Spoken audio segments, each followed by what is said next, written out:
mais belo traço da flor no papel. Se a saudade é certeza, um dia a tristeza será cicatriz. Eterna seja a guarda inteira. Quem cantar, volta pro seu lugar. Seu manto é meu bem querer. E lá do alto vai maior quando dizer: quem viveu pra te amar, seguirá com você. Quem cantar, volta pro seu lugar. Seu manto é meu bem querer. E lá no alto vai maior quando dizer: quem viveu pra te amar, seguirá com você. Eu ainda era menino, a luz de um nobre destino.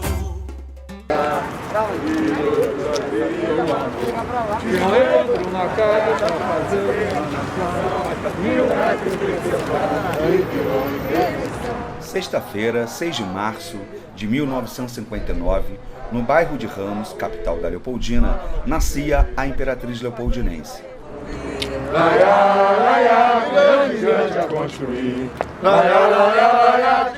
A escola reunia um time de sambistas de primeira grandeza, ritmistas, passistas e, sobretudo, uma ala de compositores de respeito, que carregaram no colo a recém-nascida Imperatriz nos primeiros anos de vida.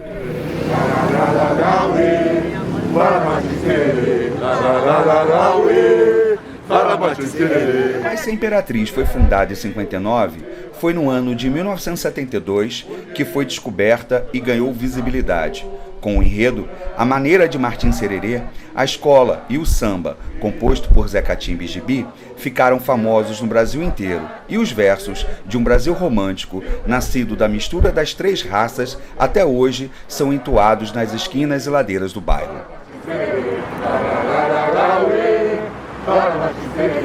Eu me lembro da Imperatriz pequena, a Imperatriz antes do Arlindo Rodrigues.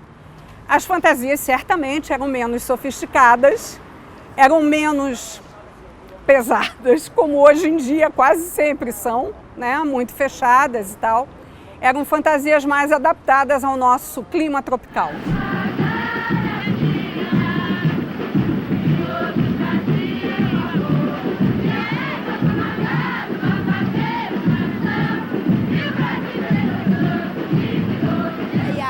Na Presidente Vargas, ficava os presidentes das outras escolas para ir assistir, porque era a única escola que tinha comissão de frente mulher. Era a nossa, a Imperatriz, entendeu? E era todo mundo queria ver. Na concentração, era a coisa mais linda do mundo. E o ano mais bonito de todos, da comissão de frente, foi o Martim Sererê, que nós viemos com uma índia que tinha 30 plumas, aquelas plumas especiais, né?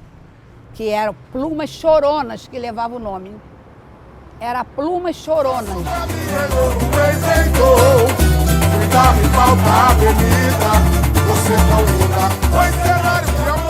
Arlindo já tinha do teatro, desde o começo dele no Teatro Municipal, uma experiência múltipla que era diretor, sobretudo figurinista, cenógrafo, iluminador e até artista ele foi. Ele já até trabalhou no teatro, no início da vida dele, fazendo peças pequenas, né? Então, essa pessoa que tinha essa visão muito grande de espetáculo e que podia fazer num espetáculo, ele podia ser o figurinista, no outro espetáculo ele podia ser o cenógrafo, no outro espetáculo podia ser as duas coisas, ele podia ter, talvez, no espetáculo também ser o diretor, como o Descobrimento do Brasil, né? A Sinfonia do Vila Lobos em 72, depois de repetir outros anos no Teatro Municipal. Ele podia ser tudo isso de uma vez, mas normalmente era uma coisa ou outra, o figurinista. Mas o enredo em si, a história, já vem da peça já pronta pelo teatro, pelo Pirandelli, não sei, por quem escreveu a peça. Então, o Arlindo, ele mesmo dizia que a melhor coisa, se ele pudesse, ele fazia só a escola de samba. Porque a escola de samba, como ele fazia, que ele era tudo.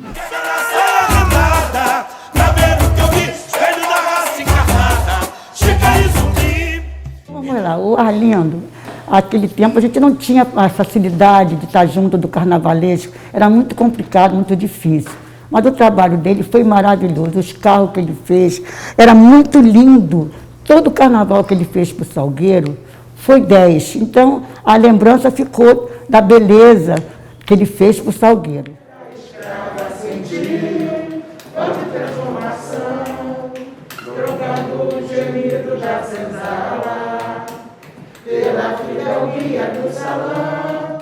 Uma vez ele fez uma fantasia de alum africano, aí botou uns canudinhos de bambu.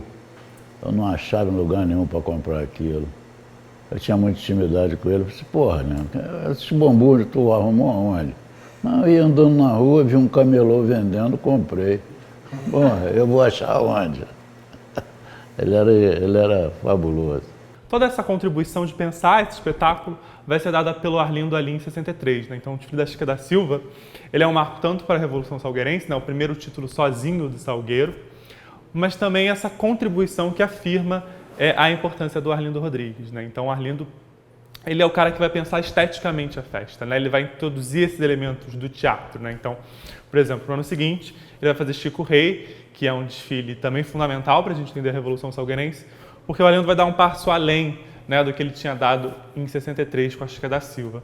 A Chica da Silva foi um desfile tão importante que teve dois elementos fundamentais para a gente entender o que foi o Chica da Silva. Né? Primeiro, ela coreografada de Mercedes Batista, do Municipal, e Isabel Valença vestida, né, incorporada de Chica da Silva, que se tornou depois uma celebridade do Carnaval e do Brasil inteiro. E aí ele fica de 60 a 72 no Salgueiro. Ele faz o grande carnaval da virada do Carnaval Carioca em 63, que é o Chica da Silva, e ele faz sozinho. Né? Muitas pessoas pensam que o Pamplona participou. O Pamplona não estava nem no Brasil. O Pamplona tinha ganho o prêmio de viagem ao exterior do Salão Nacional de Belas Artes. Estava na Alemanha, não gostava do enredo.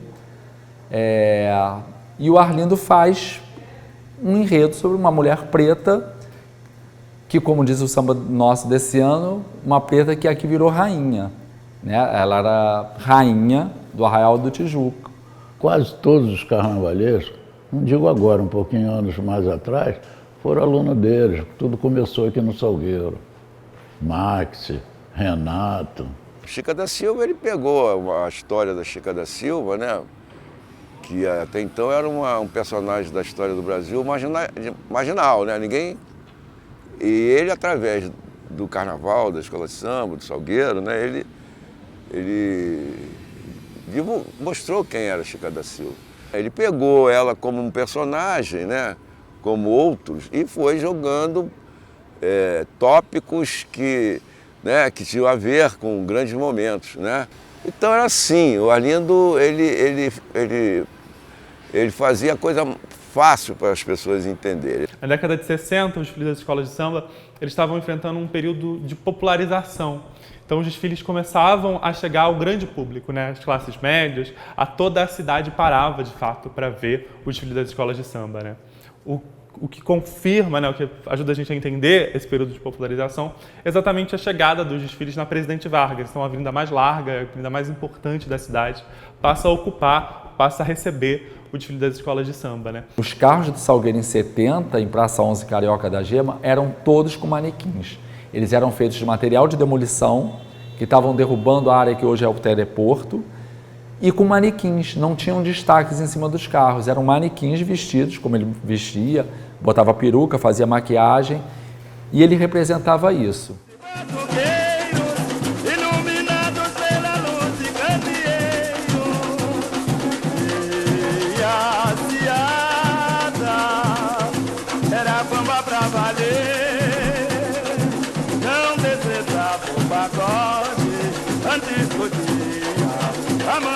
Arlindo, quando me convidaram para falar sobre Arlindo, eu estou emocionada. Arlindo foi fundamental, é fundamental na minha vida. Eu não gosto de falar passado porque ele é muito presente. E agora, com esse enredo da Imperatriz, que eu acho muito oportuno, a presença dele está mais forte. Querendo ou não querendo, ele faz parte integrada, ele é profundamente integrado na minha vida. Como professor que ele foi, para mim e para muitos, e como amigo. Nós tínhamos uma relação fora do comum, inclusive era comentado como nós dois nos dávamos bem. E descobrimos muitas identidade. Canta salve, salve a mocidade. Delira, meu povo, este festejo colossal, vindo de terra distante, tornou-se importante e tradicional. Bate tambor, toca a viola, a bandeira do divino vem pedir a sua esmola. A gente conseguimos fazer um samba que foi aceito, inclusive ganhou até o estandarte de ouro e tudo na época, né, do jornal O Globo. E dali é o seguinte, a gente tinha acesso ao Arlindo Rodrigues, ele era um camarada super inteligente, entendeu? Teve diversas passagens que eu passei a admirar ele pela criatividade. A gente ia no barracão para ver o trabalho e tal, ficava entusiasmado pelo fator de inteligência que ele tinha para fazer carnaval.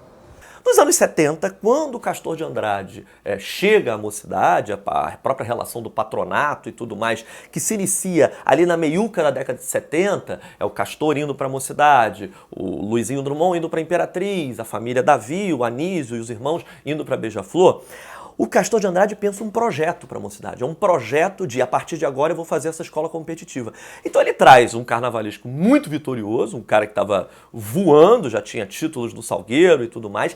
E assim, a mocidade desenha um projeto de vitória para ela. Tanto que no primeiro ano já, a mocidade não ganha porque um jurado chamado Rubem Utrabo dá uma nota 4 nas fantasias da mocidade, ele dá uma nota baixíssima. A mocidade vinha para ganhar o título de 7-4 logo na estreia do Arlindo, Festa do Divino, e essa nota 4 lança uma verdadeira praga naquele time da mocidade. Só que no pré-carnaval, por mais que ela ainda fosse considerada pequena, mas ela já sabia forte com o aporte financeiro e com o Arlindo, teve um incêndio no barracão da mocidade. Essa é a grande questão que houve ali. Preparando para o primeiro carnaval do Arlindo, houve um incêndio no barracão de Festa do Divino, que muitas das concorrentes disseram que nunca viram um incêndio ser apagado com um balde d'água. Quer dizer, disseram que foi forjado o incêndio justamente para a mocidade ir para as páginas de jornal e que haveria até um projeto de mediatização da mocidade, uma assessoria de imprensa com uma tragédia para a mocidade em 7-4. Essa história é famosa. E o Rubem Utrabo, o jurado, resolve tirar ponto das fantasias da mocidade, alegando que elas não se recuperaram a tempo para que houvesse um grande desfile. Sendo que a escola arrebenta. Primeira vez que a mocidade ganha estandarte de ouro de melhor samba, o samba da Festa do Divino. O samba é lindíssimo, samba do Jaci Campo Grande. Então assim, a chegada do Arlindo é o começo de uma locomotiva, vamos assim dizer, vitoriosa. Nisso eu vou escrever samba de enredo no ano de 78, no enredo de Arlindo Rodrigues. Para mim foi uma grande honra. Eu, jovem, fazer parte desse enredo do Arlindo Rodrigues e ser vencedor do samba. Para mim, Brasiliana. Para mim foi uma grande honra. E me sinto feliz com isso. Até hoje, o Domenico, campeão de Brasiliana, entendeu? Sabe? Ali a gente já tem a turma, o Neiviana já está por ali, o Castor dando a consciência administrativa, como eu falei, e o Arlindo traz o que faltava. Faltava beleza estética. Mas antigamente as pessoas apareciam com a roupa, né? Você tinha o prazer de ir da tua casa até a estação do trem fantasiado para todo mundo ver a sua fantasia. Mas ainda faltava o título. E aquilo incomodava, obviamente, a diretoria da mocidade. E eles resolvem, em 79, fazer o mesmo enredo que já tinha acontecido no Salgueiro, feito pelo Arlindo mesmo, que é o Descobrimento do Brasil. Há um quê de misticismo, há um quê de inovação na linguagem daquele enredo Descobrimento do Brasil. Ele não é propriamente acadêmico, ele não é propriamente focado em livros didáticos. Ele é completamente enlouquecido. E a mocidade é campeã com um samba que eu não considero brilhante, acho até abaixo do enredo, mas é um samba do Toco, que é o maior compositor da história da mocidade. E disputei a final do Descobrimento do Brasil, no qual o Arlindo Rodrigues, a gente ensaiava lá no Cassino Bangu, foi Cassino Bangu, sim. Aí começou a apresentação dos sambas. Aí eu era um dos últimos, o Toco era um dos últimos. Aí ele foi apresentando os sambas. Aí ele ouviu tanto samba que ele não agradou, ele mandou voltar o samba todo. O nosso samba já estava prontinho, já na boca do povo aqui na comunidade e tudo. Aí o que fizemos? Vamos fazer outro samba, né? E o Toco, que não tirou uma vírgula do samba, foi o vencedor do samba.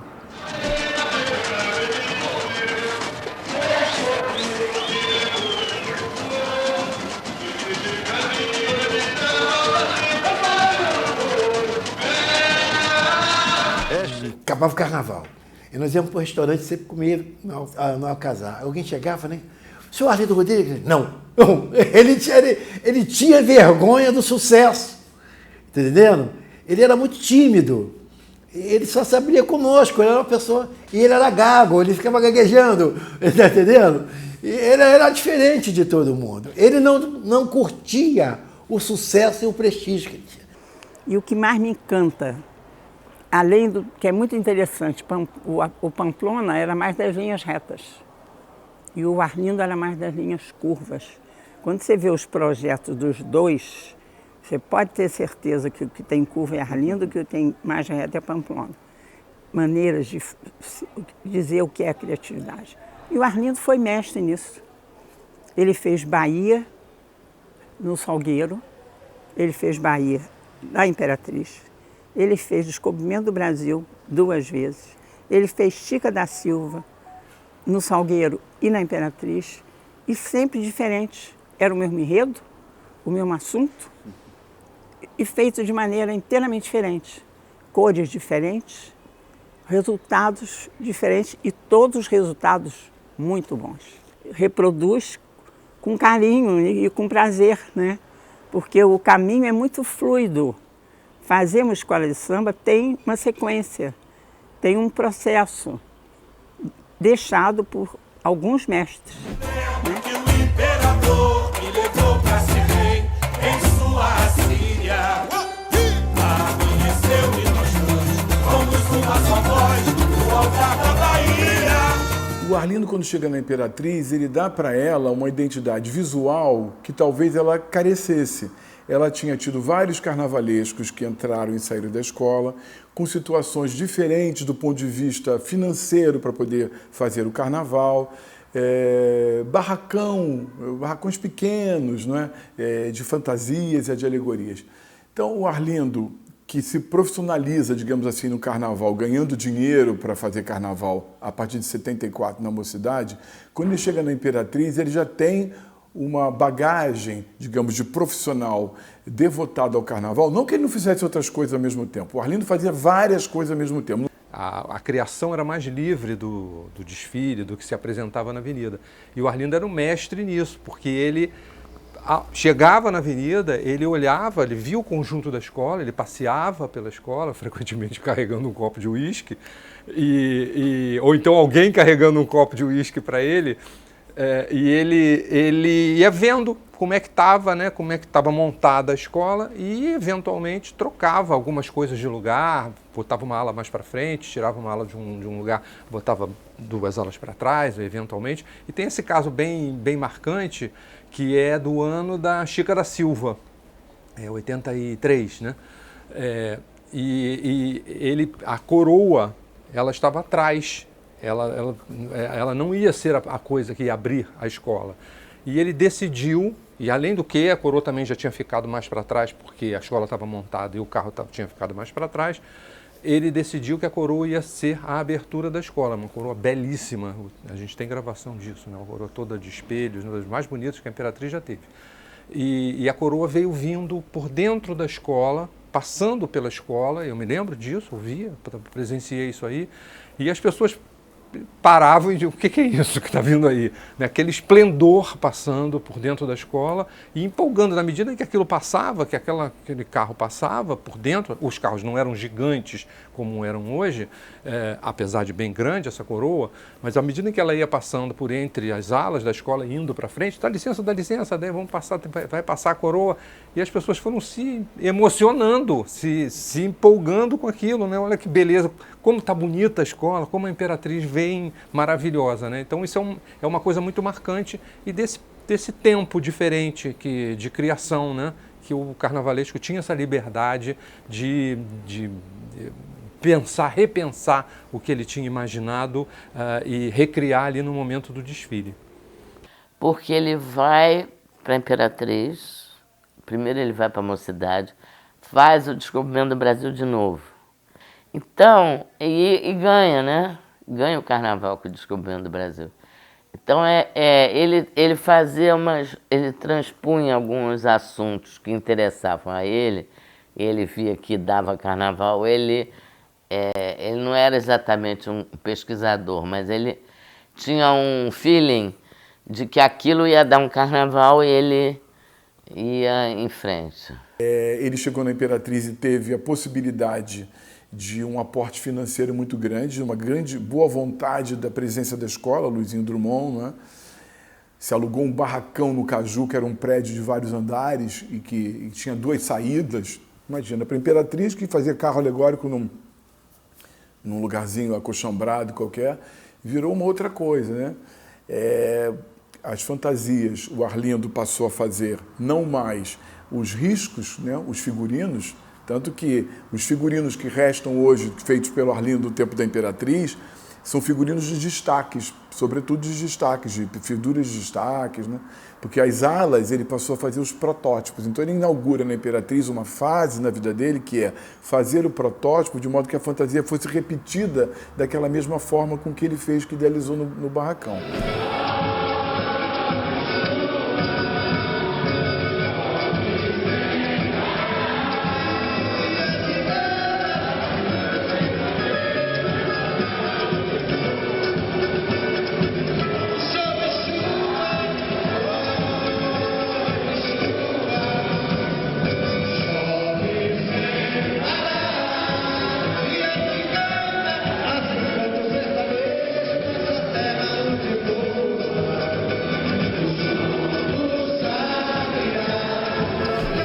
Mas eu acho que a escola tem uma característica que é um certo luxo, né?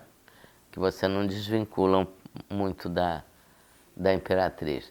E tem, não sei se é lenda urbana, que o Arlindo era muito paparicado em matéria de material. Ele podia pedir ouro em pó que vinha. E tinha uma loja antigamente na cidade, só tinha produtos importados, que era uma loja caríssima, chamada Silmer. Essa loja já fechou, por isso eu não estou fazendo um anúncio. A lenda urbana, eu acho que isso é lenda urbana, que o Luizinho levava o Arlindo na Silmer num domingo para ninguém ver o que ele estava comprando. E que aí ele comprava strass, comprava os cristais, comprava tudo lá que ele queria, que era tudo muito caríssimo. Esse palco iluminado, dancei, sabia quando meu apogeu. Uma derradeira serenata. Fui encontrar alma e fui morar com Deus. Fui encontrar alma e fui morar com Deus. O carnaval mais lindo da Imperatriz, acho que é o da Lalá. E o Luiz botou a comissão de frente de mulheres, que seria da comunidade, ia no carro da comunidade. Ensaiou, aquele negócio todo. Uma semana antes do carnaval, o Arlindo chega e fala, não, vou mudar. E mudou, trouxe o povo da TV Globo para colocar ali. E o Arlindo, o Luiz não admitiu. Aí o Luiz brigou. E, coincidentemente, o Luiz foi no barracão da Beija-Flor. E aqueles carros enormes da Beija-Flor, e o Arlindo, o estilo era outro, carro menor. E o Luiz falou que ia quebrar tudo, não queria saber mais de nada, e não quis trabalhar. E o Arlindo falou, não vou mais no barracão. Fica eu no meio. O Luiz falava comigo e o Arlindo falava comigo. E no dia que trazer o carro para a avenida, o Luiz falou, eu não vou levar nada. E o Arlindo, eu não vou arrumar a escola. Tem um personagem da Imperatriz maravilhoso, que é o Rivelino. Eu falei, Rivelino, sobrou para nós. E nós fomos e botamos o carnaval na rua, aí o Arlindo não queria saber, o Luiz. Só que foi o maior carnaval da Imperatriz. É um negócio sensacional. Nós ganhamos o carnaval na avenida. E quando eu vou pro camarote, sobe o Arlindo e o Luiz, eu nunca vi o Luiz chorar pro carnaval, nos abraça e o Luiz gritava, o carnaval é seu. É seu. E foi muito legal. Muito legal. E ali eles ficaram amigos, sabe? Foi legal. Ganhamos o carnaval com 24 pontos de diferença aí. E você vê que o carnaval uniu, acabou a mágoa, acabou tudo. E foi isso. Neste palco iluminado, só dá lá, és presente imortal. Só dá lá, nossa escola se encanta, o povão se agiganta, é dono do carnaval. Vai, vai! Lá, lá, lá, lá, lá, Martini. Lá, lá, lá, lá, lá, Martini. Em teu cabelo, mané, com grande amor, se apega a buzaguinha. Eu venho com 40 tripés e 4 carros, sendo que 6 tripés são do Abriano. O primeiro carro, o meu enredo é muito didático, é bem descritivo e começa o primeiro tripé com a data de nascimento de Lamartine e passando o segundo já pela escola que começou o estudo dele, no São Bento.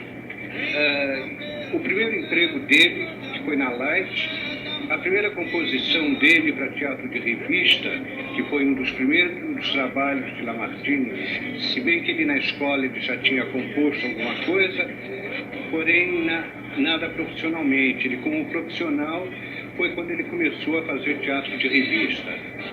Uma das revistas que eu apresento, que foi o grande sucesso de Lamartine, o Aguenta Felipe.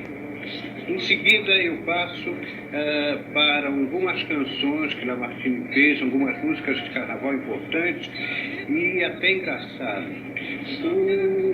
O bom do desfile é que Lamartine era muito para cima e justamente é nessa base que eu vou fazer o desfile, que com um certo toque de humor e também com um certo luxo, porque eu concorro com outras escolas que vêm com muito luxo. E eu não poderia, então, estar desprezando o luxo em favor apenas do humor de Lamartine. Então, eu fiz as duas coisas, o luxo e o humor, e eu tenho certeza que dará um bom desfile. Eu tenho alguns destaques importantes, como a Lena, que virá caracterizada de Margarida Maxi, que foi uma das que abrilhantaram as revistas de Lamartine. Tem o Luizinho, que vem com destaque também do teatro de revista. Tem Dona Ivone Vilela, que vem se afigurando de Clara Weiss, que era uma célebre cantora de opereta daquela época. E o nosso querido Clodovil, que vem de Dragão, na parte de operetas também. Ele vem caracterizando uma opereta alemã chamada O Dragão, e eu tenho certeza que vai fazer um enorme sucesso. Ele vai fazer não só fixar a imagem da própria Imperatriz, o que a gente tem até hoje, a Imperatriz que a gente imagina hoje, né? Todas as escolas são assim, a partir de um certo momento se fixa uma imagem, né? Que é aquela imagem que a gente associa à escola. No caso da Imperatriz, essa imagem de uma escola esplendorosa, de uma escola que tem toda essa ideia de barroco, ressaltando-se a ideia de que o barroco é uma coisa muito moderna, é um barroco moderno, e toda essa ideia de brejerice, né? É um barroco brejeiro que o Arlindo traz para a Imperatriz, que a gente vai ver isso principalmente no Lamartine, não é à toa que o Lamartine tem essa marca tão forte na história do Arlindo, na história da Imperatriz e na história do Carnaval, né? Que associa esse luxo, essa sofisticação com o colorido, a alegria, é o esplendor do carnaval, é o grande florescimento da estética carnavalesca. Então, acho que isso é interessante para a gente pensar o Arlindo na Imperatriz. O Arlindo, ele fazia coisa fácil para as pessoas entenderem. Esse negócio de criar muita gordura também, né? Hoje está assim, uma exigência, né? Muito historiador, muito... Hoje pesquisa, meu querido, você tem fácil na internet, até o livro fica um pouco de lado, né? Então ficou meio pasteurizado, né? E ele estava consciente de que ele estava indo embora, ele estava consciente de que ele estava se despedindo, eu fico até emocionado. Ele estava consciente que ele estava se despedindo da gente dali naquele momento, porque ele conta uma história de vida de uma pessoa, desde que a pessoa nasce. Isso é algo que nunca teve, nem, eu acho que nunca não teve nem antes nem depois. Desde o momento em que a pessoa nasce, o abre-alas da Imperatriz, o primeiro carro da Imperatriz era o berço, o bercinho da Dalva de Oliveira. É uma criança nascendo abençoada, né? Uma criança com os anjos ali em volta do berço dela, é aquela criança nascendo. E vai passando pela história dela de uma maneira assim, ao mesmo tempo que é grandiosa, é esplendorosa, mas é uma maneira singela. Isso é interessante da gente pensar. Vai contando assim, ela trabalhou numa fábrica de chapéu, que é uma coisa singela, né? Então, e aí ele faz uma alegoria deslumbrante de uma mocinha, uma menininha, sentada costurando um chapeuzinho, cheio de chapéu, uma coisa linda. O carro da opereta. Vai!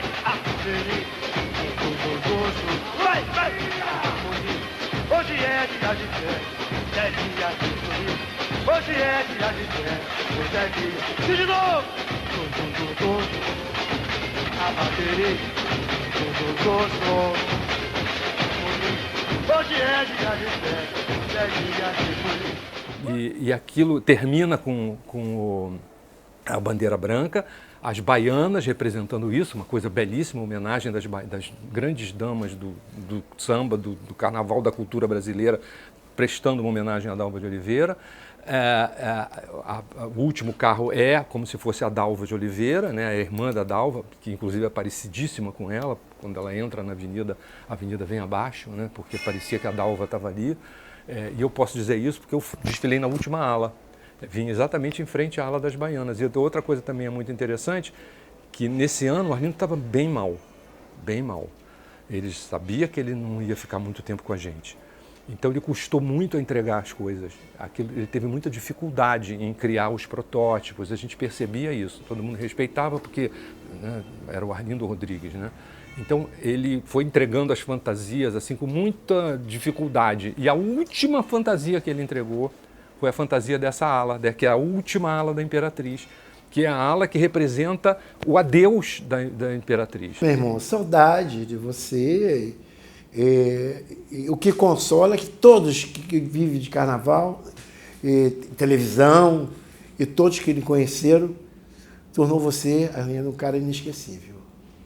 Um beijo, teu irmão. Ele está entre os principais, Arlindo Rodrigues. Grande amigo, inesquecível para mim. Muito presente na minha vida ainda. Muito obrigada. Reluzente como a luz do dia, bela e formosa como as ondas do mar, encantador e feliz, chega a Imperatriz, fazendo o povo vibrar. Satisfeito demais, assim. Primeiro porque eu estou vivendo uma experiência que eu sempre sonhei em viver. Sempre quis estar aqui, sempre sonhei em estar aqui. Segundo porque é um carnaval muito importante para nós, para a escola, muito pelo que a gente viveu nos últimos anos e pelo o que se representou o último carnaval, que foi assim, talvez um dos grandes desfiles da história da Imperatriz. Muito porque a gente consegue ver hoje o resultado do trabalho que a gente vem fazendo desde o início desse projeto. A gente vê a quadra cheia desde o início dos ensaios, a gente vê componentes que a gente nunca tinha visto na Imperatriz chegando, a comunidade abraçando a escola novamente, isso é muito gratificante. E eu acho que assim, o sentimento maior, mais forte e que, enfim, acho que quando a gente se pega no quarto assim sozinho e pensa no carnaval, no barracão, nos ensaios, é saber que, cara, de alguma forma a gente está conseguindo e tenho certeza que vai conseguir honrar um desejo do meu avô, que é colocar a Imperatriz de volta no seu lugar. A gente não tem medido esforços para isso. E que bom, né, cara, que isso vai ser feito realizando também um desejo dele, que era homenagear um cara que ele era devoto, que era fã, um cara que construiu a história da Imperatriz ao lado dele. e que eu não tenho a menor dúvida que se ele tivesse tido um pouquinho mais de tempo e oportunidade, seria muito provavelmente o próximo enredo da Imperatriz. Então, o sentimento é de orgulho. Missão cumprida. A missão vai ser cumprida na sexta, né? Mas eu não tenho a menor dúvida de que lá de cima, né? Como diz o nosso samba, ele está muito orgulhoso e tem certeza que vamos ter muito sucesso aí. Um sonho que era do meu pai, né? É um sonho também que, quando meu pai morreu, virou da família.